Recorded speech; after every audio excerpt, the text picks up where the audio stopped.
Okay guys, pag naririnig yung ganito, if you hear your compressor going humming again, see that? It will stop. It means the capacitor is the problem. Let's see. Turn this off first. Take a look. Yeah. Take a look first that one.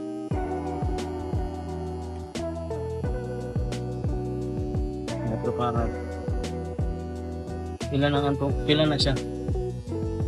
It's what?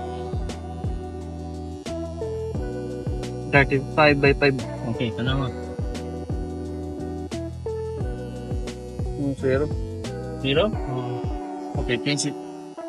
Alright, so change the capacitor. Let's see. Turn on.